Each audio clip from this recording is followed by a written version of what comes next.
This is a great event, and I'm delighted to be here with you all today. MOBI is a great organization. It's wonderful to see the progress they've made from humble beginnings to where they are today as one of the leading groups in the space, certainly the leader within mobility that's driving forward with this technology. And I think it's important, the work that they're doing, because we're entering this sort of new stage of technology development. It's often called the fourth industrial revolution. And there are lots of these new technologies that people talk about: machine learning, autonomous vehicles, new forms of energy production, biotech, et cetera. But there's really one technology in particular that's going to help to animate this new world where technology is ubiquitous and integrated into our lives. And that's the technology behind cryptocurrencies like Bitcoin, and it's called the blockchain. So this is a blockchain event, so no doubt everybody here at least has heard of this, is curious, or maybe you're expert, you're building a technology or a company in this space. It's my belief that blockchain represents the most important technology innovation in a generation and really represents nothing short of the second era of the internet. So let me explain what I mean by that. So when you use the internet as we know it, or have known it for 30 years, to move and store and share information, you're not actually moving or sharing a unique thing. You're sending a copy, and you're retaining an original. Now, for certain kinds of information, that's okay. In fact, it's one of the big benefits of blockchain, of the internet. So if I send an email to someone, I can send the same email to someone else. If I post something onto Twitter, it's available for all to see. If I make an entry into Wikipedia, anybody can access it. So the internet is like our own little printing press. Everybody has the ability to publish. And that's a really important innovation. Except when it comes to things that have value, assets in our economy, money, for example, financial assets, titles, deeds, etc., being able to send and share copies is actually not such a good idea. So if I owe you money for something, sir, I'll pick you out because you have a nice beard, and I love nice beards. Do you oil that beard? So do I, yeah. So my bearded friend here, if I send you $20 for something, it's important that when I send that, you know that I don't have a copy of it. I can't send the same $20 to someone else. Because if I can copy money or assets the way I can copy information, the money becomes worthless, right? So it's great to have a printing press for information, not so great if everyone has a printing press for assets. And this is a very specific problem that computer scientists have been trying to figure out for quite some time, the double spend problem. How do you ensure that when you move something of value that requires scarcity online, that you aren't retaining an original? And because it's such a difficult problem to solve, we've had to rely mostly on middlemen, intermediaries, to sit in the center of transactions and all forms of value transfer and perform a bunch of really important roles and steps. So the first thing they do is establish identity. Who's the buyer, who's the seller, who's the sender, who's the receiver. From there, they create trust. And then after that, they perform all of the business logic that goes into making commerce work, the contracting, record keeping, clearing, settling, et cetera, that allows the economy to function. Now, overall, these intermediaries, and they originally used to be mostly banks and other financial intermediaries, and also governments, but these days, increasingly, the arbiters of value in the economy are large social media companies and big technology conglomerates like Amazon and Apple. Overall, these kinds of companies do a pretty decent job, but they have some specific limitations. The first, of course, is that they're centralized, and anything that's centralized is vulnerable to hacking or to attack or to fraud. The second thing is they add cost, friction, they slow things down. The third thing is they exclude big parts of the population. If you don't have access to these walled gardens, then you can't actually participate in the economy, which is why there are billions who are still unbanked in the world. And arguably the most troubling thing is that they capture all of this data. Every single transaction leaves a trail of breadcrumbs. And that's problematic for a few reasons, because it means that we as users can't use that data to organize our lives. It means that we can't monetize it. We know that it's valuable. If you look at the value of the 10 largest private companies or publicly listed companies in the world, most of them are data aggregators, right? They used to be industrial companies or oil and gas producers, but now data is the new oil, as they say. So we can't get access to the value, the trillions of dollars of value that's being created. And then the most troubling issue is that that data can be used to undermine our privacy. So what if the world were entering a new era? where we were going from an internet of information to an internet of value. So in 2008, 2009, Satoshi Nakamoto created Bitcoin. Who owns Bitcoin here? I'm just curious. Decent amount? Okay, good. So Bitcoin was designed to do something relatively simple. It was designed to be cash for the internet, a way to move value peer-to-peer without an intermediary like a bank or a brokerage or a credit card company. And what was fascinating about Bitcoin was that it worked. And it's worked so well that it set off this spark which has caught on like wildfire and captured the imagination of business leaders in every industry, including in the mobility space. So, Bitcoin is it's an asset, it's a speculative asset, and that's kind of interesting if you're looking at, an alternative to gold, a way to store value. More interesting is that it's a cryptocurrency. It's a way to send money peer-to-peer without intermediaries in a way that is decentralized, hard to shut down, and censorship resistant, and consequentially actually kind of cheap if you do it in large dollar values. So that's more interesting. But the most interesting thing, I think, is what it represents, which is that we are entering into this new era. So what if there was a platform that allowed us to move, store, and manage virtually anything of value, not just things like Bitcoin, but any asset in the economy, peer-to-peer, without the need for an intermediary? And what if trust wasn't established by a third party like a bank, but through a combination of collaboration, consensus, and clever code? The Trust Protocol was the original working title for the book, Blockchain Revolution, which we wrote, seems like a lifetime ago, 3 years ago. We wanted to call it that, but the publisher told us, nobody's heard of blockchain, so you're just going to bury the lead with this trust protocol thing. You've got to make it front and center. And since that book came out,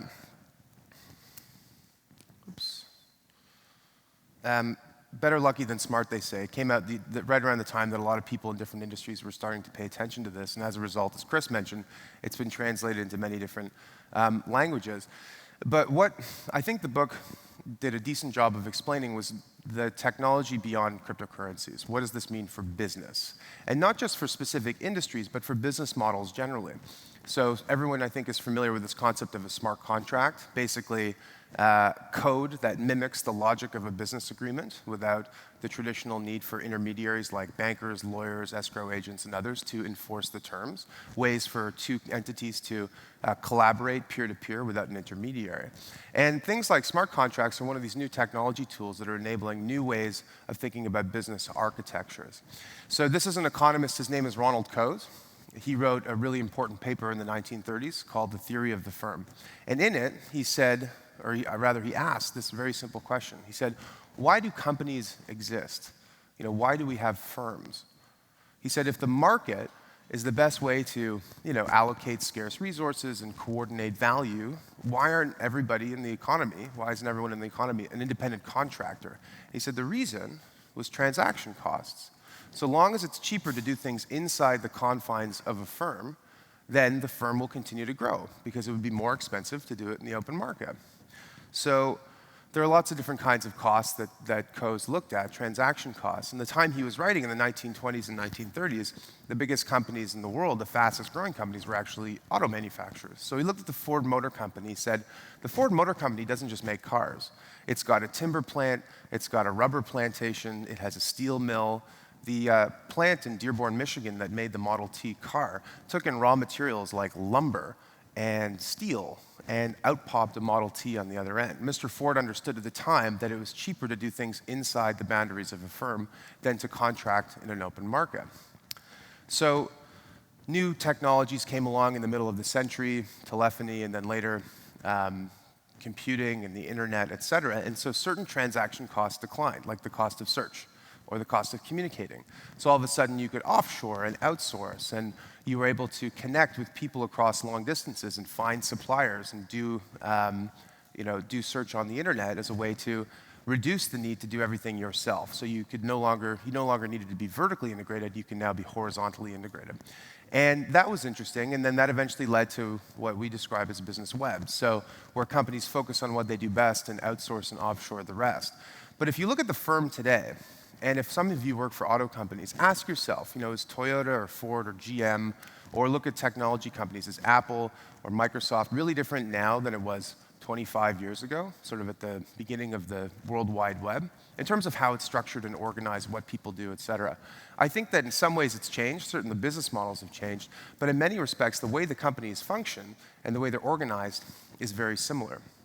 And that's because while the internet dropped certain costs, like the cost of search and the cost of communicating, cost of finding information, it actually did very little to drop the costs that bind people and groups together into this thing, this artifact we call the corporation. And that's the cost of contracting, the cost of negotiating and enforcing business agreements, and the cost of establishing trust in business.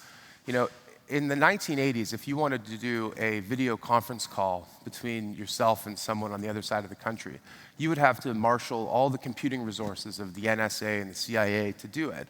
And now you can do it for free with Zoom or Skype or whatever.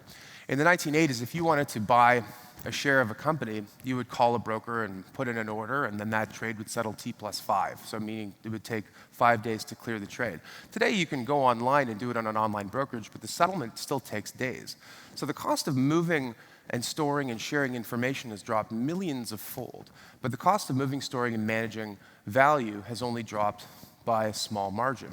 So what does it mean for business if the cost of establishing trust and the cost of contracting and the cost of negotiating declines in the same way that the internet dropped the cost of search and the cost of finding information? Well, we think it leads to whole new business models. And I think this is very relevant to this industry because there's all these different stakeholders, right? There's auto manufacturers, there are cities that have public transit systems, there are sharing economy platforms like Uber, which we'll get to in a second, that are all part of this network. And right now, they're all siloed entities. But there's an opportunity to build these new kinds of organizations that are more decentralized and more distributed, where they may not look like the companies of today at all. They may not have people, they may not have managers, they may not own assets per se. They can be a bunch of individuals and companies and different entities working together on a shared open network to transact value and to deliver value.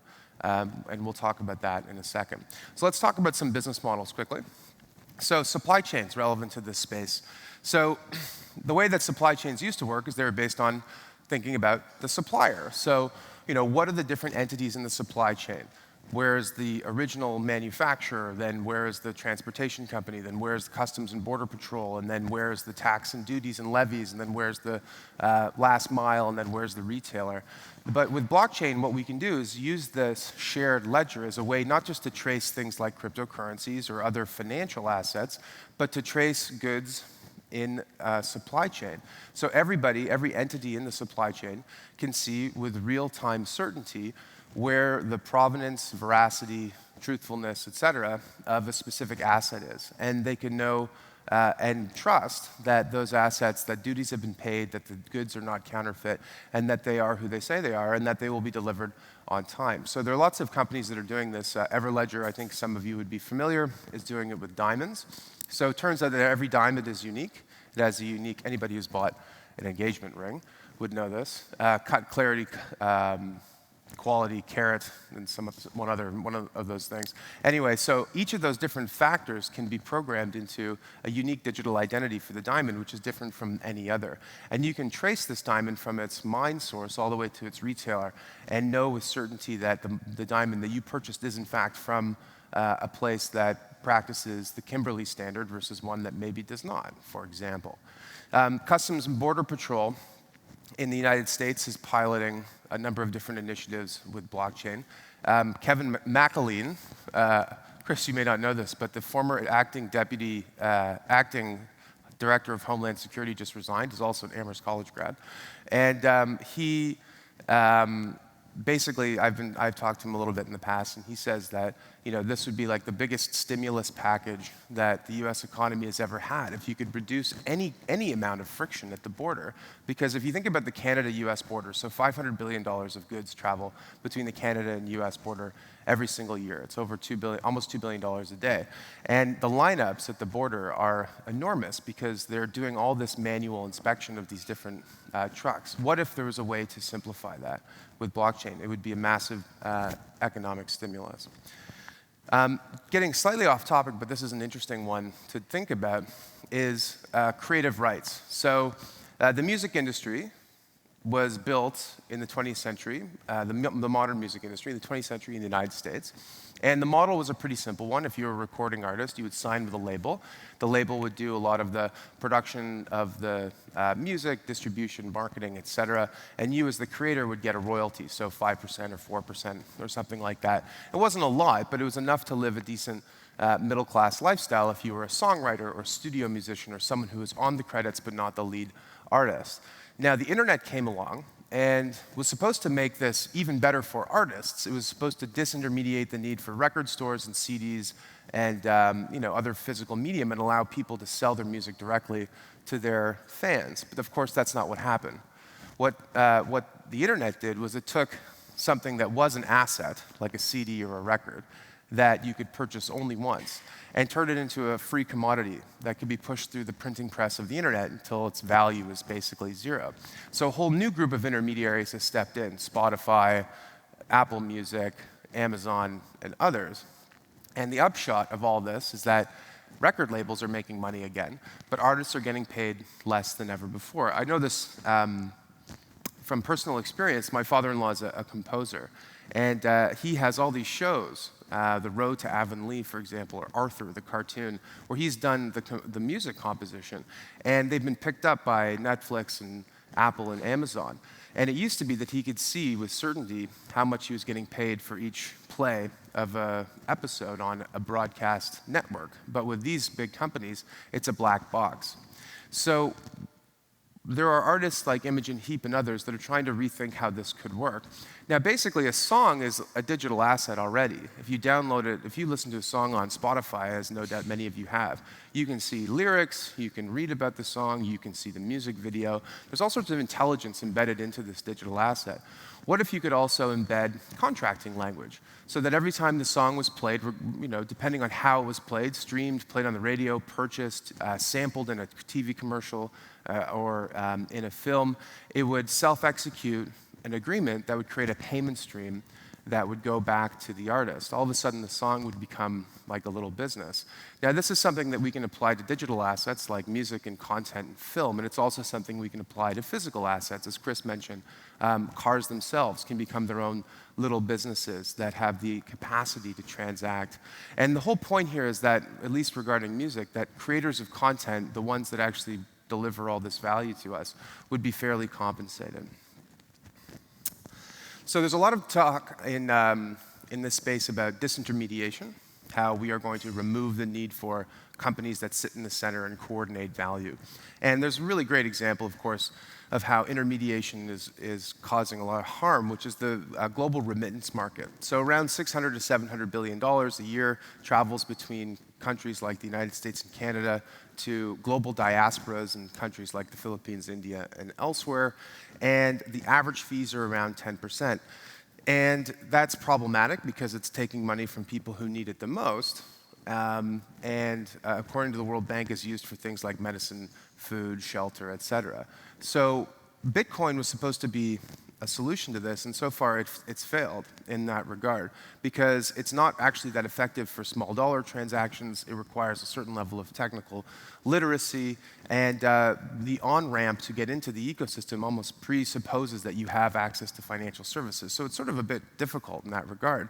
But now you're seeing these giant tech companies like Facebook and others who are seeing an opportunity here. So Facebook has 2.5 billion monthly active users.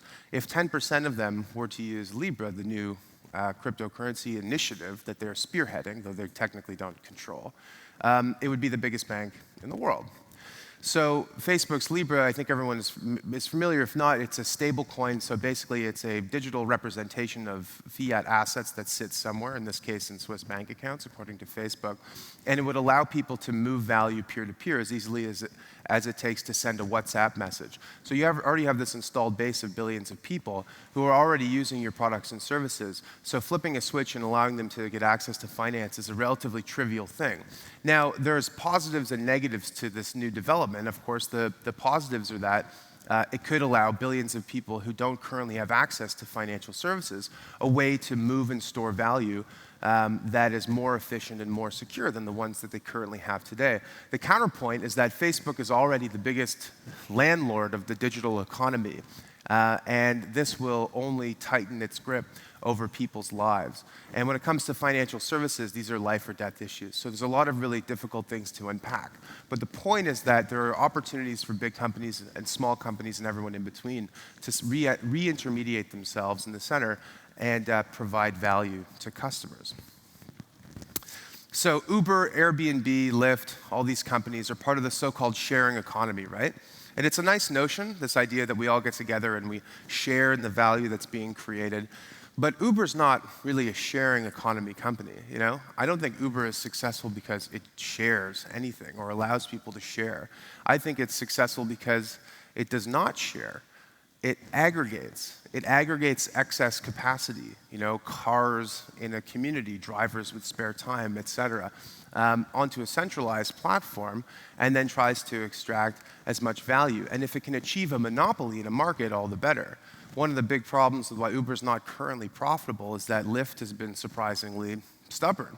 And as a result, they're in this race to the bottom on price in a lot of major markets. But still, Uber itself is worth, in the public markets, $40 billion, and was at one point worth $60 billion.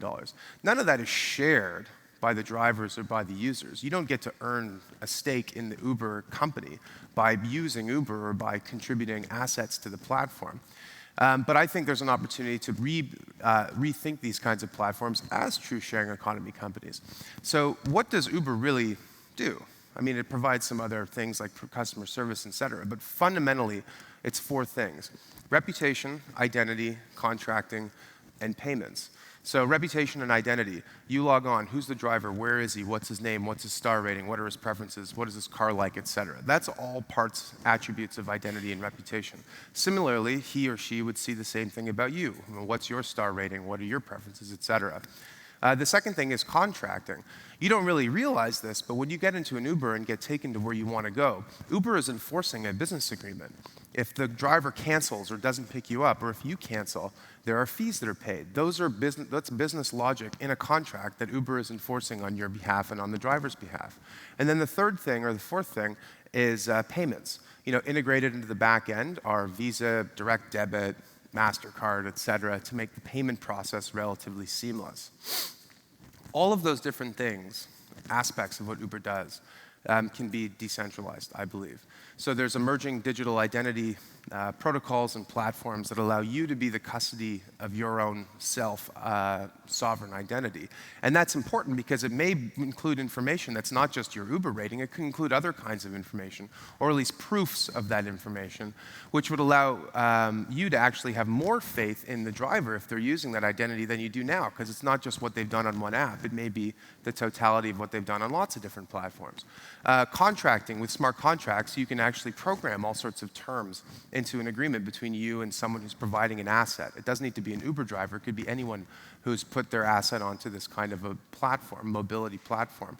And then with payments, between Bitcoin, stablecoins, and these other protocols, there are many opportunities to integrate open protocol payment systems onto these platforms rather than relying on centralized companies. So the Uber of the future is a super Uber, or a super. So people talk about IoT, the Internet of Things, as an interesting use case for blockchain. I think that's true, certainly. I don't want to overstate it. I think when it comes to assets in the physical world, there are certain limitations. But I think when it comes to payments and value, there are boundless opportunities. So one of those interesting use cases is around energy generation and production, which is a problem that's being acutely felt in California right now as an aging centralized power infrastructure is having a very difficult time servicing the state's consumers and maybe putting them in danger as well. But the old way that this used to work was that you'd have centralized sources of power generation, so nuclear, hydroelectric, coal-burning fire plants, et cetera. And they needed to be centralized because there were economies of scale to doing it in a centralized way. It wouldn't make sense if everyone had a tiny coal-fired power plant in their backyard. You needed to be on a grand enough scale to actually service a community. And this was a system that worked relatively well and was in keeping with all the centralized models we've seen throughout the 20th century. But we're now seeing that it's showing signs of strain. It's showing signs of strain because the infrastructure is aging, it's not able to keep up with demand, it's not meeting the needs of consumers.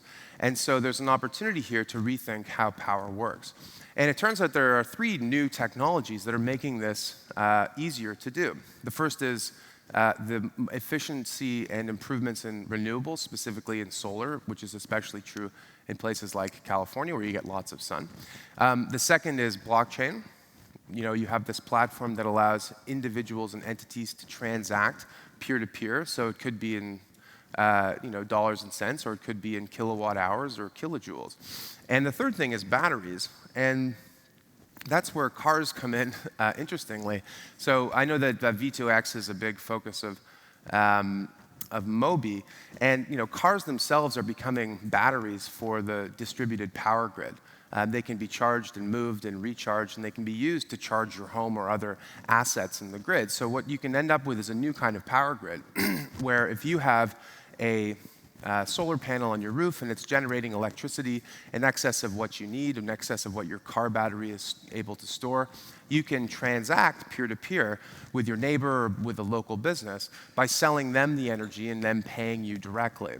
And you don't need to go through a centralized power grid in order to do this. Now, the energy still needs to transmit over a line somewhere, but in this case, the power grid just becomes the dumb pipe and doesn't actually sit in the center of any value creation. Just looking at time here. Okay, we've got a couple more left. Identity is a really fascinating one for vehicles, for people, for other assets in the economy. The way that this has worked for 20 years is we've basically made this Faustian bargain, this trade-off with large internet conglomerates, which is that you give me free services and I give you all my data. And it's a bargain that I think people didn't really realize they were entering into, but were willing to accept for the first sort of 10 years of Web 2, from 2001 till 2011, 12, 13, because the free services were really useful. But what I think people have begun to realize is that, as I said earlier, all of the value that's being accrued from these platforms, they're not participating in. And more importantly, their privacy is being undermined in ways that are really, really serious. And the way that this works today is basically a form of digital feudalism, where you provide all these resources to your digital landlord, to your Facebook, to your Amazon, et cetera. All of this data, which they're able to build multi-trillion-dollar empires on top of. And in exchange, you get access to a few crumbs, right? It's like the peasant that tills the land and in the end gets a few cabbages. You get access to these free services, but it's not a fair trade. So there's an opportunity here to rethink identity to one that is citizen-centric, where you as the individual own and control the identity that you've created through the use of the internet, through the use of online platforms, through interacting with your bank and other intermediaries, and you decide how much of it you want to share at any given time. So you, for example, want to get, access to a life insurance policy. It's not up to the life insurer to do checks with your healthcare provider, with your bank and others. It's up for you to describe and to share the information that's important to you. And I think this is important because I think that identity and privacy are foundational to a free society. And I think that we sacrifice that at our own peril. At the Blockchain Research Institute, a company that I co-founded, we do a lot of work in identity. This is a photo from a recent roundtable. So what are these things going to be built on? Are they going to be built on centralized company platforms? Are they going to be built on corporate-owned cloud services like AWS? Are they going to be built on different kinds of protocols? I think Chris mentioned Zaki, who's maybe in the room. I don't know if he's here. But Zaki was involved with Cosmos. There are these other kinds of platforms. Hedera Hashgraph is a recent one that's developed a lot of traction with enterprise. I don't know which one of these is going to succeed. I'm not suggesting that these 4 are. But these are shared protocols where people can build applications and run these networks without the need to have access to permission systems like ones owned by companies. And then the final thing of these different business models are new models for thinking about government. So the internet was supposed to reduce the cost of government, to make it better, cheaper, and faster. Al Gore said, to bring the tonic of the market to bear on government in the Gore Report, which was foundational to the founding of the modern internet. That hasn't really happened. I think on the margins, you access some services online, but it's not really as robust as I think people hoped. And that's because governments deal with assets. They don't deal with information per se. Your digital identity, your healthcare records, your taxes are all real valuable assets that the internet is actually not a useful platform to use. So now we have a platform for value, which will make that easier. There's an opportunity to strengthen democratic institutions. I've written a little bit about how blockchain could help enable voting online in ways that are easier and increase participation, which is a big problem in the US and elsewhere. Votes are a lot like payments. When you vote, it's important that your vote is cast, that it's counted for the person who you voted for, that it's counted only once, and that it remains private, and that it can be audited after the fact. The internet is a bad platform for completing all 5 of those requirements, but blockchain is a better one. And then the final one is central banking. So we're going to see over the next 5 years the creation of whole new digital fiat currencies. They're not going to be decentralized like Bitcoin. They're going to use some properties of DLT. They're going to use some properties of traditional currencies. But I expect within a decade that every major currency in the world is going to be built and based in part on this technology. Now, that can take a number of different forms, right? In the US, I sincerely hope that it's used as a way to lower and reduce barriers to access financial services, as a way to give people more autonomy over their money, as a way to create more privacy and freedom for the individual. I don't know if that will happen, but that's my hope. In China and elsewhere, it's quite clear that the government has the exact opposite agenda. It wants to use this as a surveillance tool to oversee every single transaction that people are entering into, so that it can crack down on crime and money laundering, but also obviously so that it can strengthen its totalitarian reach over the population. So there are lots of reasons why I think blockchain will be successful in mobility and in other industries. There are a few reasons why it may not succeed, or may not succeed the way we hope it will. This technology, as Chris pointed out, is still nascent. We're waiting for it to grow into to a place where it can actually deliver all of this value. I think we're getting there, but it's still a long road ahead. There's questions about some of these platforms and how much energy they consume. I think increasingly there are big concerns about what governments will do. Will they try and crush this, outlaw it? Will they try and expropriate it, use it for their own means? Incumbents are now sticking out their elbows and putting up a fight.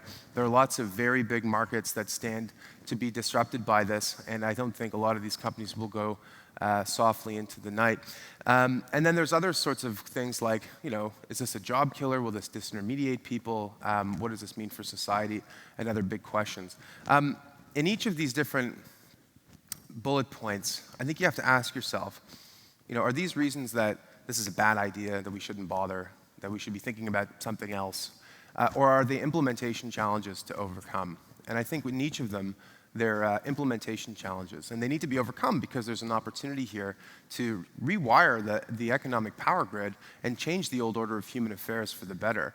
And I think that's a worthy enough cause. So not everyone's excited about this. We've seen Jamie Dimon and others providing their opinions, and they're all entitled to their opinions. But we've seen opinions in the past whenever there's a big sort of transformational shift in the world, a paradigm shift. And that's what this is. And when you have a big paradigm shift, leaders of the old react with derision, with hostility. And we've seen this play out time in and time again. Personal computing, the mobile web, the internet, democracy, radio technology, et cetera. So Jamie Dimon, what's funny about that, by the way, is that Jamie Dimon said that, I think kind of off the cuff, and people have made a big deal out of it. But really, if you look at what JP Morgan is doing in blockchain, it's actually quite impressive. I'd say of all the major commercial banks in the world, they're in the top 2 or 3. So I'll end on this note, which is, there's an old parable about the invention of chess. And it goes kind of something like this. The king of the land is so pleased with this new game that's been introduced to court that he offers the inventor whatever he wants, whatever his heart desires as a reward. And the inventor of chess says, "Oh, sire, thank you. I am a humble man. All I need is some rice to feed my family." but I'd like for you to give it to me in this way. 1 grain on the first piece of the chessboard, 2 grains on the second, 4 on the third, and so on and so forth. And the king, who doesn't do the math, says, humble request from a humble man. How much could this possibly be? It says your wish is granted. Of course, 4 becomes 8, becomes 16, becomes 32, becomes 64, and so on. So by halfway through the chessboard, it's more rice than this entire kingdom can produce in a whole year. And by the end of the chessboard, it's enough rice to cover the whole planet in 6 feet of rice. There's a little addendum to that story, which is the king gets very pissed off at this guy and chops his head off. That's not going to happen to you folks. But this is the power of exponential change, right? So the first era of the digital age, which really began in earnest in the middle of the century, but really picked up steam with the internet, the mobile web, that's the first half of the chessboard. So we're on piece 32, looking out into the future. The world has changed in ways that make it scarcely unrecognizable. Just imagine what's going to happen in the future. I think it's an opportunity for profound change, and I think it's an opportunity that needs to be seized. It's possible that it will cause a lot of disruption. It's possible that it will create a lot of value. But ultimately, leadership is a personal opportunity. And everyone here, I think, has self-selected because you care about the future, because you're curious about a new technology. And I think you're better positioned than any to take advantage of it. Thank you very much.